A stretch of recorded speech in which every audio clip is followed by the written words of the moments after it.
আপনার কাছে আপনার ব্যক্তিগত একটা জায়গা থেকে একটু প্রশ্ন করতে চাই যে আপনি একজন বেশ সুনামধন্য চিকিৎসক, সার্জন, এবং আপনার যে সুনাম আছে সেটি আপনার বিরোধী রাজনৈতিক দলদের কাছ থেকেও কথা প্রসঙ্গে আমি শুনেছি।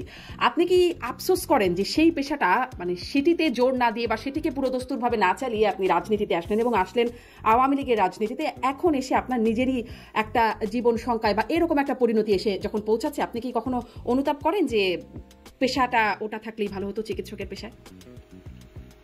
মানুষের জীবন পরিবর্তনশীল এবং মানুষের লক্ষ্য এক একজনের এক এক রকম।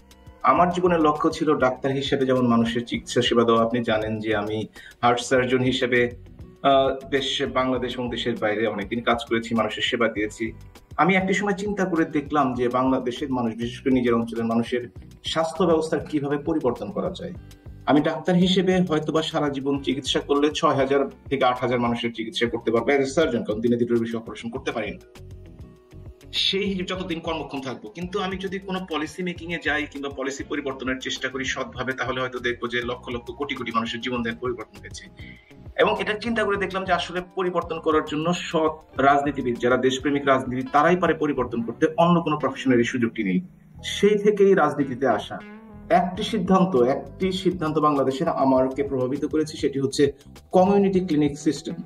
সেটা হচ্ছে আমি দেখেছি যে বাংলাদেশের সবচেয়ে অবহেলিত হচ্ছে মহিলারা এবং দরিদ্র পরিবারের শিশুরা। তাদের জীবনে মিনিমাম চিকিৎসা সেবা দেওয়ার জন্য কমিউনিটি ক্লিনিকের ব্যাপক ভূমিকা রেখেছে। একটি মাত্র রাজনৈতিক সিদ্ধান্তে 14,000-এর বেশি কমিউনিটি ক্লিনিক হয়েছে।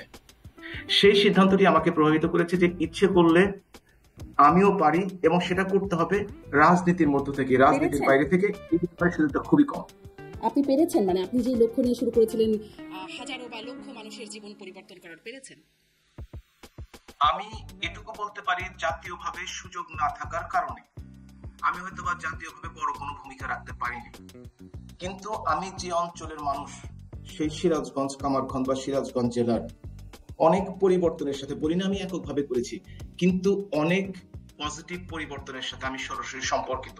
এবং আপনি যদি ওই অঞ্চলে খবর নিয়ে দেখেন, উত্তরবঙ্গ সবসময় অবহেলিত।